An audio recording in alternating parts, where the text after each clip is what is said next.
పరిశుద్ధ లేఖన భాగాల్లో నుంచి కొద్ది నిమిషాలు దేవుని వాక్యాన్ని మనము ధ్యానము చేయటానికి ప్రయత్నం చేద్దాం. అందు నిమిత్తమై దానియేలు గ్రంథంలో నుండి 2వ అధ్యాయములో 37వ వచనాన్ని మన మధ్యలో ఉన్న సహోదర జ్యోతి గారు వచ్చి చదివినిపిస్తారు. దానియేలు గ్రంథము 2వ అధ్యాయము 37వ వచనం. రాజా పరలోకమందున్న దేవుడి రాజ్యమును, అధికారమును, బలమును, ఘనతయు తమరికి అనుగ్రహించి ఉన్నాడు. తమరు రాజులకు రాజై ఉన్నారు. కొద్ది వాక్యం దేవుడు. వీటన్నిటి ద్వారా ఘనత ఏమండి? మొదటిది రాజ్యము, రెండవది అధికారము, మూడవది బలము, నాలుగవది ఘనత. ఎవరికి దేవుడు అనుగ్రహించాడని ఎవరు చెప్తున్నారు ఈ మాటలు అని మనము పరిశీలించినట్లయితే దానియేలు గారు అంటూ ఉన్నారు. ఎవరితో అంటే రాజైన నెబుకద్నెజరుతో అంటున్నారు. ఏ సందర్భంలో ఈ మాటలు వచ్చినవి, ఏ విషయం ఈ యొక్క పలుకులు ఆయన పలికాడు అని మనము గమనించినట్లయితే ఈ నెబుకద్నెజరు అనేటువంటి రాజుకు ఒక కల వచ్చింది. ఈ కళ యొక్క భావము ఆయన తెలుసుకోవాలని ఆశపడుతున్నాడు. ఆశపడుతున్నప్పుడు దీనికి ఎవరు దీని యొక్క భావము చెప్పగలుగుతారు అని ఆరా తీసి ఆయన రాజు గనక అనేక మందిని పిలువనంపించాడు. 7వ వచనంని మనము చదివినప్పుడు అక్కడ అనేక మంది ఆ కాలసారం గురించి మాట్లాడి వచ్చినట్టు రాజు అడిగిన ఈ మర్మము జ్ఞానులైనను, విద్య గలవారైనను, శకునిగాంటైనను, జ్యోతిష్కులైనను తెలియజెప్పజాలరు. కాబట్టి ఈ యొక్క రాజుగారికి వచ్చినటువంటి కళల యొక్క సారాంశము, దాని యొక్క అర్థము తెలియపరచడానికి దానియేలు గారిని పిలిచారు. అప్పుడు అంటున్నాడు దానియేలు గారు రాజుగారితో అంటున్నాడు ఏమని అంటే, రాజా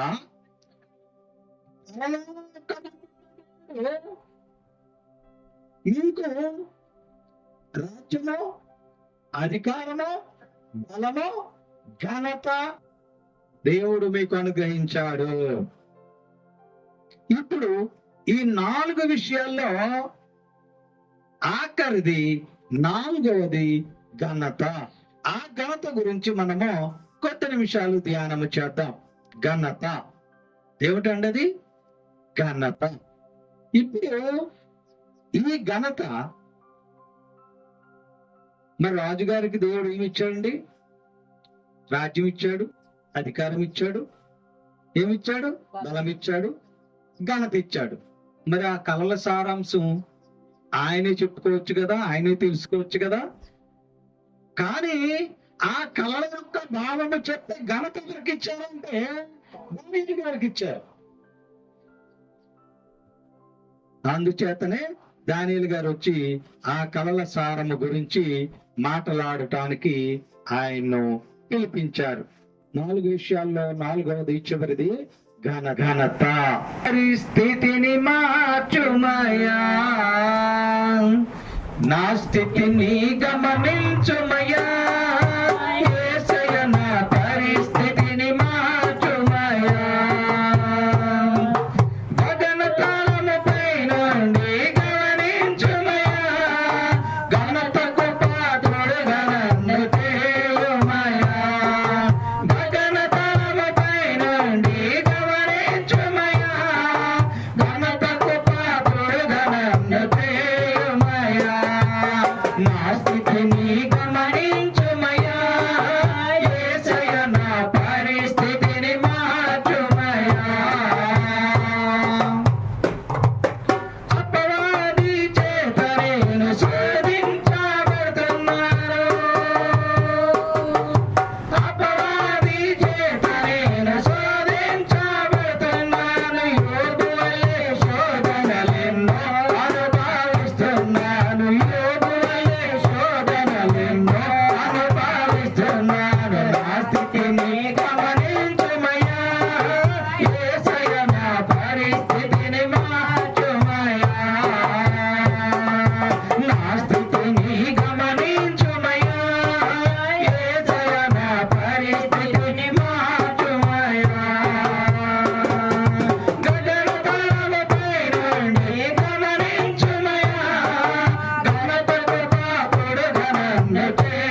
చెప్పినటువంటి 4 అంశాలలో 4వ అంశము ఘనత.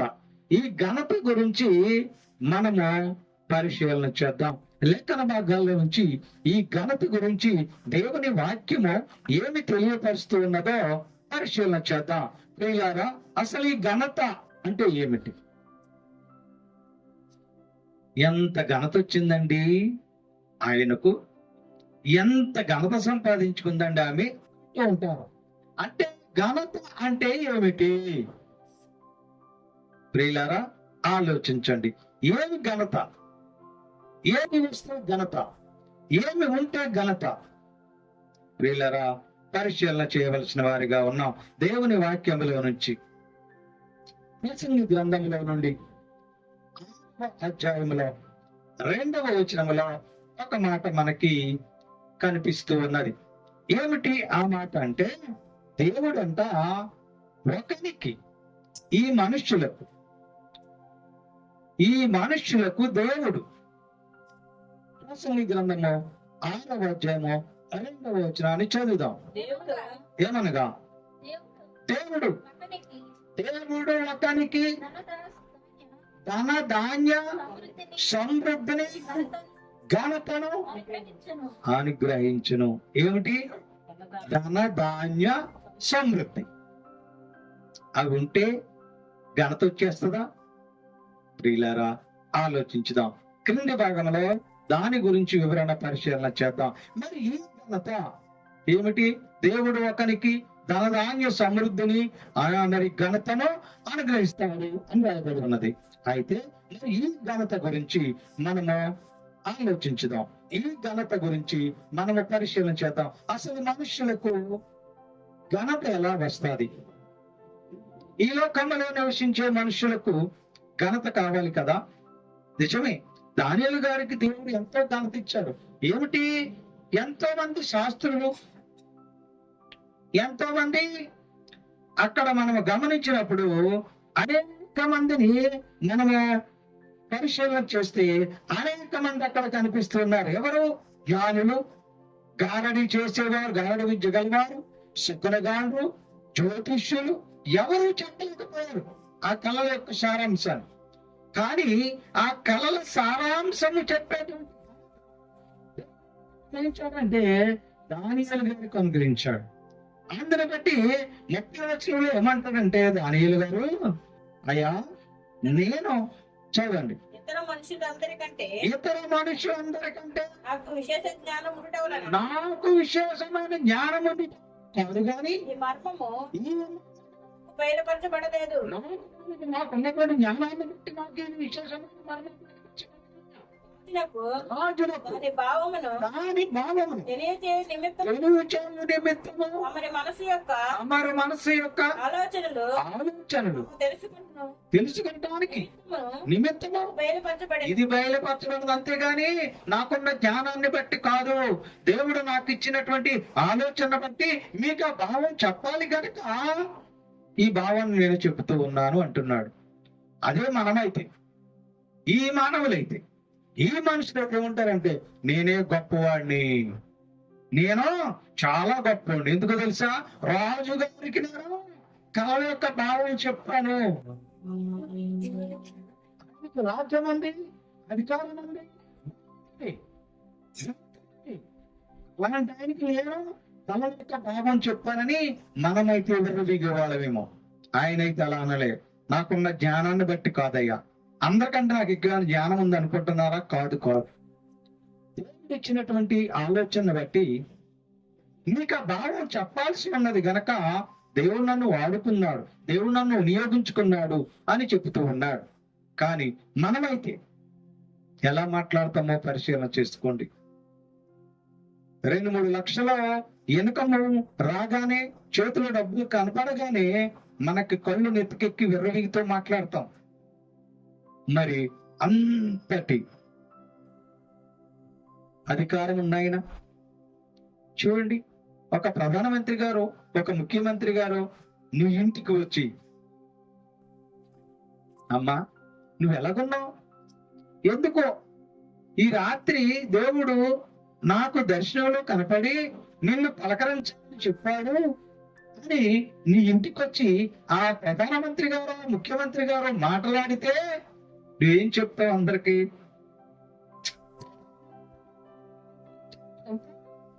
అని విర్రవిగితో మాట్లాడుతూ ఉంటాం. కానీ దానియేలు గారు మాత్రం ఏమాత్రం ఆయనలో ఆ యొక్క గర్వము కనిపించకుండా మాట్లాడాడు. కారణం ఏంటో తెలుసా?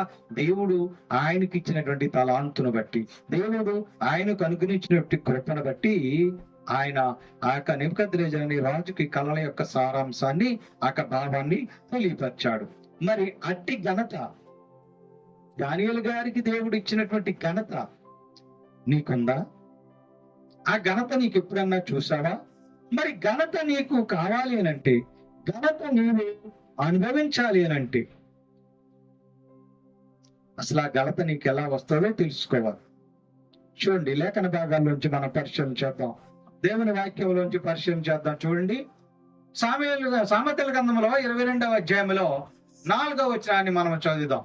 యెహోవా యందు భయభక్తులు కలిగి ఉండుట ప్రతిఫలము, ఆ ఐశ్వర్యమును ఐశ్వర్యమును ఘనతయు జీవమును దేని వలన దేని వలన దేని వలన యెహోవా యందలి భయభక్తులు కలిగి ఉండుట దేనికి ఏమి కలుగజేస్తుందట?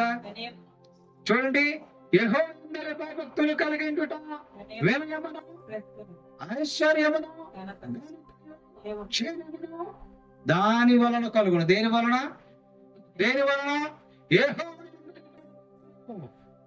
ఏం కలుగుతుంది ఇప్పుడు? ఘనత. ఘనత ఘనత నీకు ఘనత కలగాలి అనంటే మొట్టమొదటిగా దేవుని యందు భయభక్తులు కలిగి ఉండాలి. దేవుని యందు భయభక్తులు లేకుండా నామకార్థంగా వచ్చి దేవుని సన్నిధిలో కూర్చుంటే ఉపయోగం లేదు. దేవుని యందు భయభక్తులు కలిగి ఉండాలి, అప్పుడు నీవు ఘనత పొందుతావు అని వాక్యంలో రాయబడి ఉన్నది. ప్రియుల, రెండవది సామెతల గ్రంథం 29వ అధ్యాయంలో 23వ వచనాన్ని చూద్దాం. ఎవని గర్వము వానిని తగ్గించును, వినయ మనస్కుడు ఘనతనందును. రెండవది, మనం ఘనత పొందాలి అంటే గర్వాన్ని విడిచిపెట్టాలి, వినయ మనస్సుతో ఉండాలి. దానియేలు గారు గర్వము లేకుండా మాట్లాడాడు. ఎంతో మంది ఆ దేశంలో ఎంతో మంది ఆయనకంటే విద్యావంతులు ఉండి ఉండొచ్చు కదా, ఎంతో మంది ఆయనకంటే బలాఢ్యులు ఉండి ఉండొచ్చు కదా, ఎంతో మంది ఆయనకంటే అందమైన వారు ఉండి ఉండొచ్చు కదా.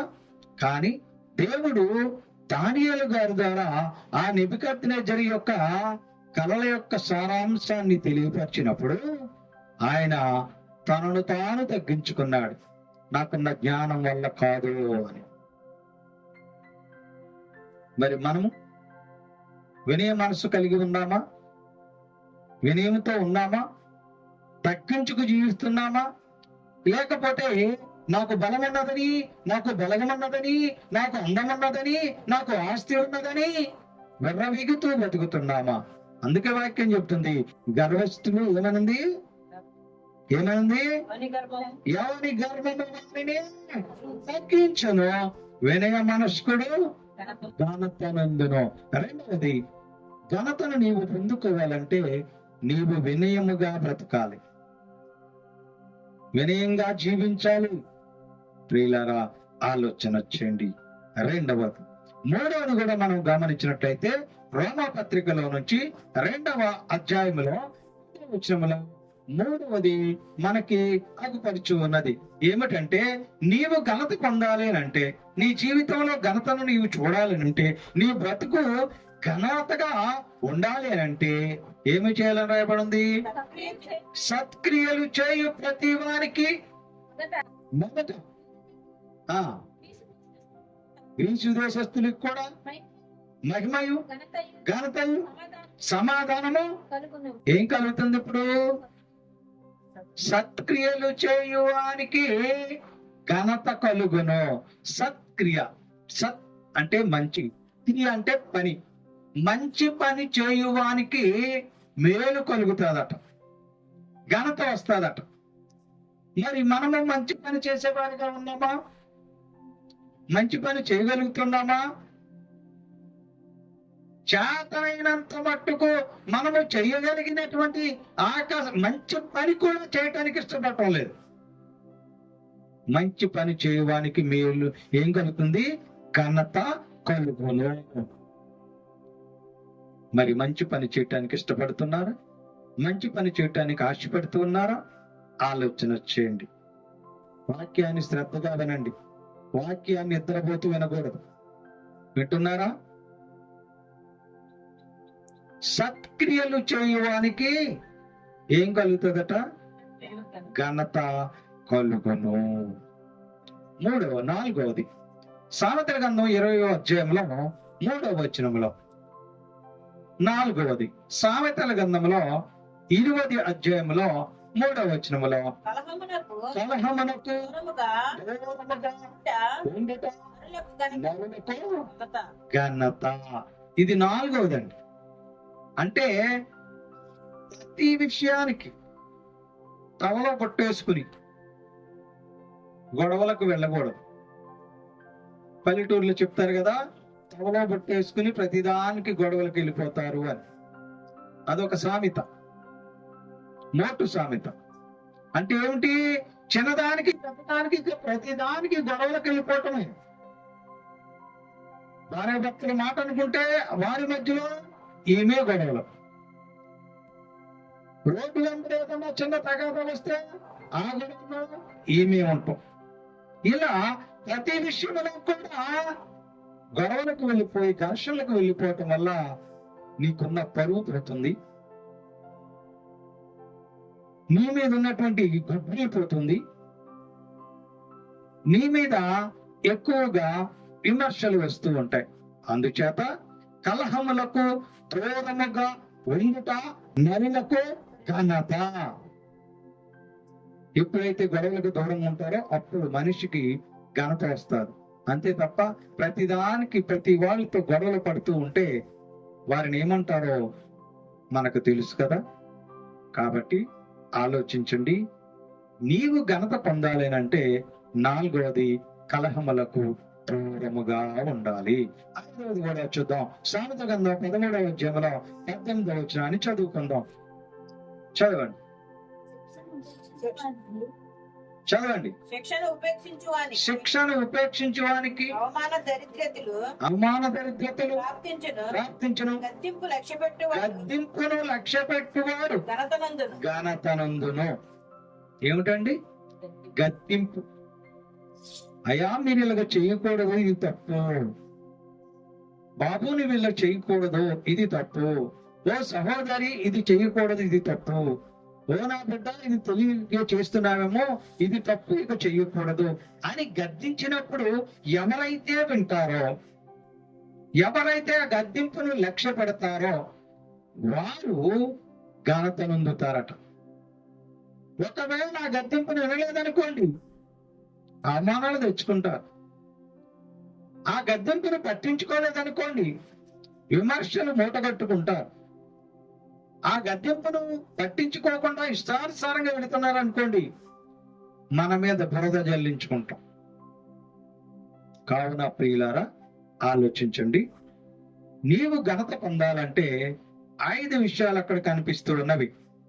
మొదటిది దేవుని యందు భయభక్తులు కలిగి ఉండాలి. 2వది వినయ మనస్కులుగా ఉండాలి. 3వది సత్క్రియలు చేయాలి. 4వది కలహమునకు దూరంగా ఉండాలి. 5వది గద్దింపును లక్ష్య పెట్టాలి.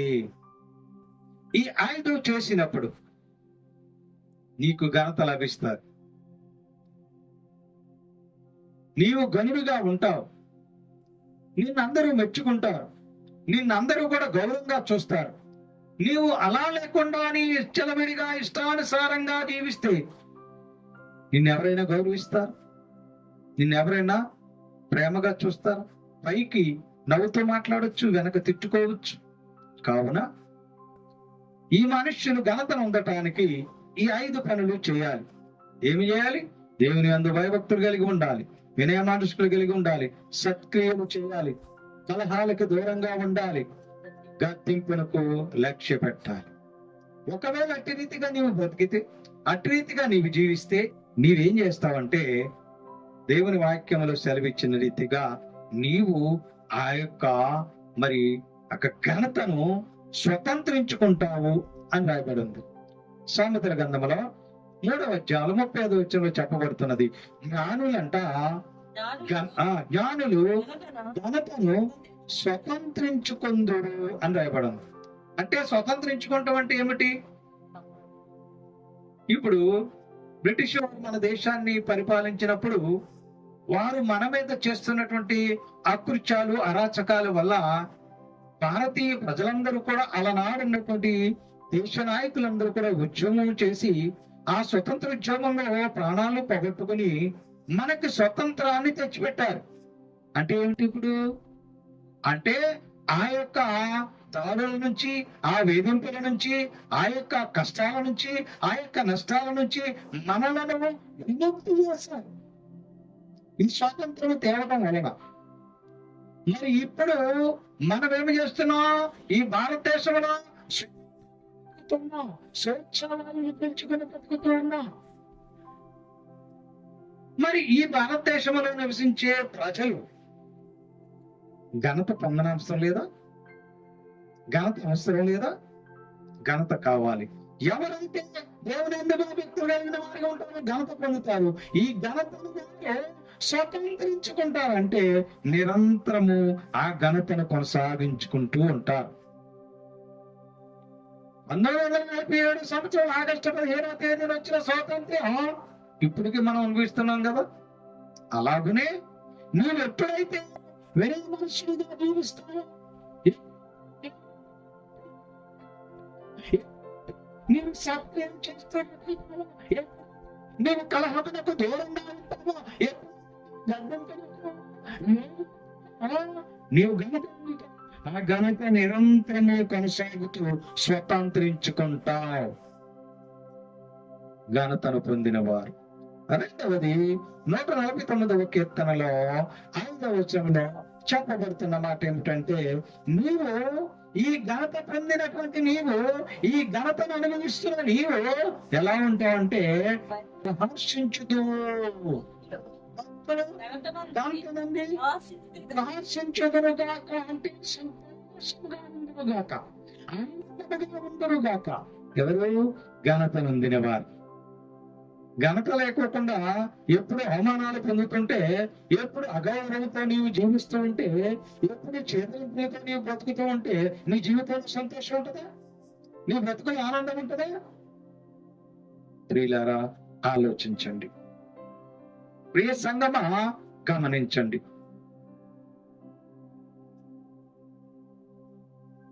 ఎవరైతే దేవుని యొక్క ఘనతను సంపాదించుకుంటారో వారు ఎలా ఉంటారట? ఆ యొక్క ఘనతను స్వతంత్రించుకుంటారు. ఆ యొక్క ఘనతను బట్టి సంతోష జీవితాన్ని వారు కొనసాగిస్తారు. ఇది దేవుడు భక్తులందరికి ఇచ్చే ఘనత. కీర్తనల గ్రంథంలో 149లో 9వ వచనంలో చెప్పబడుతున్నది ఏమిటంటే, ఇది దేవుడు ఆయన, చదవండి, ఆయన ఘనత ఇదే. ఏం ఘనతది? నీవు జీవితంలో ఘనత పొంది సంతోషంగా జీవించడమే అది ఘనత. ఎప్పుడు ఏపు గొప్ప మొక్కలు వేసుకుని జీవించడం కాదు. ఎప్పుడు బాధల బందీలతో నువ్వు బతకటము కాదు. ఘనతను పొంది ఆ ఘనత ద్వారా నీవు నిరంతరము సంతోషంగా జీవించటమే దేవుడు నీకు అనుగ్రహించే ఘనత. ఆ ఘనత నీకు కావాలా? ఆ ఘనత నీవు పొందగలుగుతున్నావా? ఘనతను నువ్వు ఎప్పుడైనా చూసావా? మనం చదువుకున్న ప్రసంగ గ్రంథంలో ఏమిటంటే, దేవుడు ఒకరికి దాని సమృద్ధి ఘనతను అనుగ్రహించడు అని. మరి ఈ ఘనత నీకు ఎవరిస్తారు? ఇప్పుడు ఈ ఘనత నీకు ఎవరు? గమనించాలి. కీర్తన గ్రంథం 84వ అధ్యాయం 11వ వచనం చదివినట్లయితే ఈ ఘనత నీకు ఎవరిస్తారు? గాఢంగా నిద్ర అవుతున్నారు. ఈ ఘనత నీకు ఎవరిస్తారు? ఈ ఘనత నీకు ఎలా వస్తుంది? ఆలోచించు. భూమిలో నుండి భూమిలో నుండి సత్యము మొలుచును, సత్యం నడుచును, ఆకాశములో నుండి ఆకాశంలో నుండి నీతి పారదూచును. నీతి పారచూచును, యెహోవా ఉత్తమమైన దానిని యెహోవా ఉత్తమమైన దాన్ని గ్రహించును. ఆ, మన భూమి ఆ, దాని ఫలమునిచ్చును. ఫలమునిచ్చును, నీతి నీతి ఆయనకు ముందు నడుచును. ఆయనకు ముందు నడుచును, ఆయన అడుగుజాడల్లో ఆయన అడుగు జాడల్లో నడుచును. నడుచును. 84:11 నీ దేవుడైన యెహోవా నీ దేవుడని యెహోవా సూర్యుడును ఆ, అన్నాడు. యెహోవా కృపయు ఘనతయు ఏమనుగ్రహిస్తాడంట దేవుడు? కృపయు ఘనతయు నీకు అనుగ్రహించను. ఎప్పుడు? నీవు భయభక్తులు కలిగి ఉన్నప్పుడు యెహోవా, ఎప్పుడు నీవు వినయంగా నడుచుకున్నప్పుడు, ఎప్పుడు నీవు సత్క్రియలు చేసినప్పుడు, ఎప్పుడు నీవు కలహములకు దూరంగా ఉన్నప్పుడు, ఎప్పుడు నీవు గద్దెంపులకు లోనైనప్పుడు ఏం చేస్తాడంట? యెహోవా కృపయు ఘనతయు నీకు అనుగ్రహించును. మనుషులు ఇచ్చే ఘనత కాదండి మనకు కావాల్సి, దేవుడు ఇచ్చే ఘనత కావాలి. మనుషులు ఏం చేస్తారంటే, మనం ఈరోజు ఒక 30,000 50,000 అప్పడిగితే ఇచ్చామనుకోండి, ఆహా చాలా మంచి ఆయనండి ఆయన అంటారు. అనుకోండి, ఆయనంత దుర్మార్గుడు ఎవరు లేరు అంటారు. మనుష్యుల మెప్పు కాదు మనకు కావాల్సింది, మనుష్యుల ఘనత కాదు మనకు కావాల్సింది, దేవుడిచ్చే ఘనత కావాలి. దేవుడిచ్చే ఘనతను మనం పొందుకోవాలి. అందుకే అపోస్తలులు ఏమంటున్నారంటే, దేవుని వాక్యాన్ని మనం గమనించినప్పుడు దశలకు రాసినటువంటి మొదటి పత్రికలో 2వ అధ్యాయంలో 6వ వచనంలో ఈ అపోస్తలులు ఏమంటున్నారంటే, మనుష్యుల వలన వచ్చే ఘనత మాకు వద్దు, మరియు మేము క్రీస్తు యొక్క మేము క్రీస్తు యొక్క అపోస్తలులమై ఉన్నందున అపోస్తలులమై ఉన్నందున అధికారము చేయుటకు అధికారము చేయుటకు సమర్థులమై ఉన్నాను. సమర్థులమైన అందువలన గాని ఈ కొరకునే గాని మీ వలన గాని ఇతరుల వలన గాని ఇతరుల వలన గాని మనుషుల వలన మనుష్యుల వలన ఘనతను దేవుని కోరుకోలేదు. మనుషులు ఇచ్చే ఘనత మాకు వద్దు, దేవుడిచ్చే ఘనత కావాలి. దేవుడు ఘనతను మనకి ఇవ్వాలి. మరి దేవుడు ఘనత నీకు ఇవ్వాలంటే దేవుని యందు భయభక్తులు ఉన్నవా? దేవుని యందు భయభక్తులు కలిగి నడుచుకుంటున్నారా? దేవుడు అంటే భయము భక్తి ఉన్నదా? వినయము కలిగిన మనసు కలిగిన వారుగా ఉన్నారా? మీరు సత్క్రియలు చేస్తున్నారా? ఘర్షణలకు దూరం ఉంటున్నారా? వాక్యము ద్వారా దేవుడు గద్దిస్తే ఆ గద్దింపుకి లోనవుతున్నారా? ఏ భయము లేదు. ఏం చేస్తాడులే దేవుడు, మేమే చేస్తున్నామా తప్పు? ఎవరు చేయటం లేదా? ఇలాంటి ఆలోచనలతో బ్రతుకుతున్నారు మనుషులు. మరి ఘనత ఎలా వస్తుంది? ఘనత దేవుడు నీకు ఎలా ఇస్తాడు? మనుషులు ఇచ్చే ఘనత కాదు, దేవుడు అనుగ్రహించే ఘనత నీకు కావాలి. కానీ ఈ లోకంలోనంట 3 రకాల మనుషులు ఉన్నారంటే ఘనత విషయమై. ఈ లోకంలో మనుషులు 3 రకాల వ్యక్తులు మనకి అగపడుచు ఉన్నారు. ఆ 3 రకాల వ్యక్తుల్లో మొదటి రకం వ్యక్తులకి అసలు ఘనత అంటే ఇష్టం ఉండదట. మాకెందుకు ఈ ఘనత? ఏ ఘనతను మేమేమన్నా పచ్చబెట్టుకుంటామా? ఘనతను మేమేమన్నా బీరువాలో దాచుకుంటామా? ఘనతను మేమేమన్నా బ్యాంకు లాకర్లో పెట్టుకుంటామా? బంగారం ఉంటే బ్యాంకు లాకర్లో పెట్టుకోవచ్చు, బీరువాలో పెట్టుకోవచ్చు, మళ్ళీ చేసుకోవచ్చు. ఘనత ఎందుకు మాకు అనేవారు కూడా ఉన్నారట. వాక్యం చూద్దాం.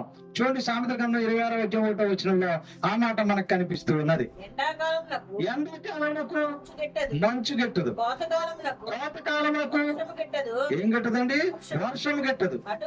అటువంటి ఘనత అంటే గిట్టదట, ఘనత అంటే ఇష్టం ఉండదట. ఘనత మాకు ఏం ఉపయోగపడద్దండి? ఏమండి, మంచి పేరు ఉంది మాకు, ఏంటి మాకు ఉపయోగం?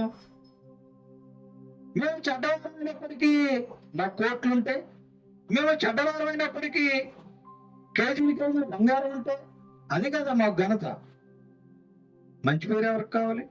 దేవుని యందు భయభక్తులు ఎవరికి కావాలి? వినయ మనసు ఎవరికి కావాలి? సత్క్రియలు ఎవరికి కావాలి?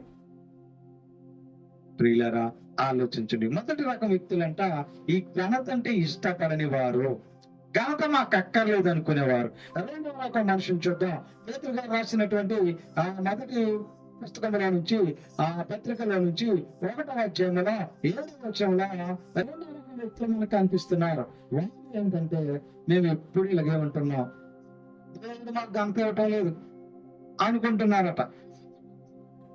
నశించిపోతున్న శోధనలో అగ్ని పరీక్ష అగ్ని పరీక్ష వలన పట్టబడుతున్నది కదా, దానికంటే దానికంటే పూర్ణమైన అమూల్యమైన ఈ శోధన చేత పరీక్షకు నేను చెంది యేసుక్రీస్తు ప్రత్యక్ష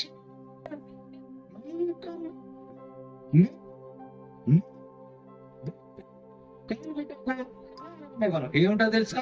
శోధన, కష్టములు. ఏముంటానండి? ఎప్పుడు మా కష్టాలే, మా జీవితం ఎప్పుడు ఇలాగే ఉందండి, మా బ్రతుకు ఆడలేదండి అని ఏడుస్తున్నారు. శోధనల తర్వాత అంట యేసుక్రీస్తు వచ్చినప్పుడు ఏమొస్తుందంట? మనకి మెప్పును మహిమయు కలుగుటకు ఆ శోధనలే కారణంగా ఉంటున్నాయి. కానీ మేము శోధనలో వెళ్తున్నా, మాకు ఎప్పుడు ఘనత లేదని బాధపడేవారు రెండవ రకం వారు ఈ మనుషులు. మూడవ రకం వారు చూద్దాం. కొరింథీయులకు రాసినటువంటి మొదటి పత్రికల నుంచి 12వ అధ్యాయంలో నుంచి 33 నుంచి 36, 23 నుంచి 26 వచనాల్లో మూడవ రకం మనుషులు మనకు కనిపిస్తున్నారు. వాళ్ళు ఎవరంటే, వారు నేనే గొప్ప, ఇంకంటే గొప్ప ఎవరు అనుకుంటూ ఉన్నారంట. అందుకని దేవుడు ఈ యొక్క శరీర భాగాలను ఆయన ఉపమాన రీతిగా చెప్పి ఉన్నాడు. కొరింథీయులకు రాసిన మొదటి పత్రికలో నుంచి శరీరములు ఏ అవయవమును ఘనత లేనివని తలంతుమో అవయవములను మరి ఎక్కువగా ఘనపరచుచున్నాము. సుందరములు కాని ఎక్కువైన సౌందర్యము కలుగును. సుందరములైన అవయవములకు ఎక్కువ సౌందర్యం అక్కరలేదు. అయితే శరీరంలో వివాదం లేక అవయవములు ఒకదానితో ఒకటి ఏకముగా పరామర్శించులాగున చాలు. ఇప్పుడు శరీరంలో మనకి అనేకమైన భాగాలు ఉన్నవి కనుక, ఉదాహరణకి కన్ను అనుకుందట, అయ్యో ఆ చెట్టు మీద ఉన్నటువంటి కాయ చక్కగా పండింది, నేను కోసుకోవాలి అనుకుందట కన్ను. ఎందుకంటే కన్ను కనపడుతుంది. కానీ నేను లేకపోతే నువ్వు వెళ్ళలేవుగా అని కన్ను కాలునంది అనుకోండి. సరే, నువ్వు ఎలాగెళ్ళి కోసుకుంటావు, నేను చూస్తానని కాళ్ళు నడవకుండా ఆగిపోతే కన్ను వెళ్ళి కాయ కోసుకోగలదా? కన్ను కాలు కూడా సమన్వయంతో ఉన్నవి. పర్వాలేదు, నాకు బాగా నచ్చింది, నువ్వు నడు అంది. ఏమి ఇద్దరేనా? మీరు ఎలా కోసుకుంటారు, నేను చూస్తానని చెయ్యి వాళ్ళతోటి విభేదించి కొయ్యటం మానేసింది అనుకోండి, అక్కడ దాకా వెళ్ళిన తర్వాత కాయ కోసుకోగలదా? అంటే శరీరంలో ఆ అవయవాలకు దేని ఘనత ఉంది, అవన్నీ సమన్వయం లేకపోతే ఆ కాయ కొయ్యలేదు. సమన్వయం ఉండాలి. అలాగే మనిషికి దేవుడు ఘనతనిస్తే వాళ్ళ ఇంట్లే ఉండాలంతా. చదువు ఎక్కువ ఏమన్నారు, నేను విపరీతంగా చదివేశాను, చదువులేను నా ముందంతా డబ్బులు పురుగుడుస్తున్నాను, వాడు నా ముందంత. లేదా భూస్వామి, కోట్లాది రూపాయల ఆస్తి కలిగిన భూస్వామి, వస్తున్న భూస్వామి అని అప్పుడు మాకేంటి అని అనుకుంటే, ఆ వ్యవసాయం పనిచేయడానికి అనుకోండి, అక్కడ వ్యవసాయం జరుగుతాడు, రైతు విరగిపోతాడు, డబ్బు ఎక్కువైపోయి ఆ రైతుకి నేను పనికెళ్ళను అని ఈ వ్యవసాయ పని చేసేటి కూలి మానేస్తాడు అనుకోండి, ఇతని పరిస్థితి ఏమిటి? అలాగే వాడు చిన్నవాడు, పేదవాడు, లేబరేవాడు అన్ని నేనుకుంటే ఆ వ్యవసాయం జరుగుతుందా? ఈ రెండింటికి సమన్వయం కావాలి. ఎవరి ఘనత వారిదే. కానీ ఈ లోకంలో 3 రకమైన వ్యక్తులు ఏంటంటే, మేమే గనులు, మేమే గొప్పలు, మేమే ధనవంతులు అని విర్రవీగేవారు మూడవ వారు. అందుకే శరీర భాగాలను గూర్చి ఆయన ఉపమాన రీతిగా చెబుతూ ఉన్నాడు. ఈ 3 రకాల వ్యక్తుల్లో కూడా ఘనత విషయమై ఘర్షణ జరుగుతూ ఉన్నది. ప్రియులారా, ఆలోచించండి. మరి ఈ ఘనత ప్రతి మనిషి గనుడిగా ఉండాలని వాక్యం మాట్లాడుతూ ఉన్నది. ప్రతి ఒక్కరికి ఘనతను దేవుడు అనుగ్రహించడానికి సిద్ధంగా ఉన్నారు. కానీ ఈ మనుషులు భయభక్తులు లేకుండా బ్రతుకుతున్నారు కదా. ఈ మనుషులు ప్రతిదానికి ఘర్షణలకు పడుతున్నారు కదా. ఈ మనుషులు వినయంగా లేకుండా జీవిస్తున్నారు కదా. ఈ మనుషులు సత్క్రియలు చేయకుండా చెడు పనులు చేసుకుంటూ బ్రతుకుతున్నారు కదా. అందుచేత వారి జీవితంలో గాని వారి బ్రతుకులో గాని ఘనత లేకుండా పోతున్నదేమో. మరి ఘనతను నువ్వు పొందుకోవాలనంటే ఈ 5 పనులు చేయాలి. ఆ 3 వ్యక్తుల్లాగా ఉండకుండా. ఒక ఆయనకి ఘనత అంటే ఇష్టం ఉండదు. ఒక ఆయనకి ఘనత అంటే నేనే గొప్ప విరుగుతూ ఉంటాడు. మరో సోదరులు నేను బతుకుతున్నాను తప్ప నాకెప్పుడు ఘనత నిందించేవానిగా ఉన్నాడు. అటుగా ఆ 3 వ్యక్తిలాగా నీవు ఉండకుండా 5 రకాలైనటువంటి ఆ యొక్క క్రియలను నీవు చేస్తూ నీ జీవితంలో నీవు ఘనతను సాధించుకోవాలి, ఘనతను పొందుకోవాలి. ఘనతను పొందిన వారు విమవికూడదు. వారిలాగా వినయ మనస్కులుగా బ్రతకాలి. ప్రియ సంఘమా, ప్రియ విశ్వాసులారా, ఎప్పుడైతే దేవుని యందు భయభక్తులు కలిగిన వారిగా ఉంటారో యోసేపు గారిగా కీర్తించబడతారు. ఆయన్ని పారేసినప్పుడు, ఆయన కొట్టినప్పుడు దేవుని నిందించాడా? ఏం దేవుడు మా అన్నయ్య మా తమ్ముడితో కొట్టిస్తున్నాను అని దేవుని నిందించాడా? నాతో వ్యభిచారం చేయని ఆమె చేయబట్టుకుని ఆమె లాక్కెళ్ళినప్పుడు ఆమె వదిలించుకొని పారిపోయినప్పుడు ఏంటో నేను చేయని తప్పక నేను ఇన్ని అవమానాలు పొందాలా, నువ్వేం దేవుడు అని అన్నాను అనలేదు. దేవుడిని నిందించలేదు. దేవుని యందు భయభక్తులు కలిగిన ఉన్నాడు. అమ్మా, ఇంత ఘోర పాపము నేను చేయలేను, దేవుని దృష్టిలో ఈ పాపము నేను అంతే భయభక్తులు కలిగిన వాడిగా ఉన్నాడు. కాబట్టి యోసేపు గనుడయ్యాడు. వీళ్ళరా, ఆలోచించండి. అట్టి ఘనత నీ జీవితంలో కావాలా?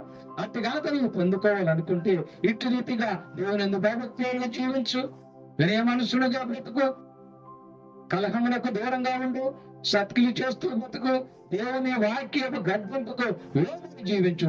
అట్టి రీతిగా బ్రతుకుతూ నీవు నుంచి ఘనతకు నీవు పాత్రుడిగా మిగిలి మీ అందరికీ తెలియపరుస్తూ ఈ పరిచర్యలుగా వీరందరూ కూడా దేవుని ఘనతకు పాత్రులుగా మిగలాలని తెలియపరుస్తూ ఈ నా కొద్ది మాటలు ముగిస్తూ ఉన్నా. దేవుడి వాక్యమును మనందరి వినికిడిలో దీవించును గాక. ఆమేన్. మీ అందరికీ నా వందనములు.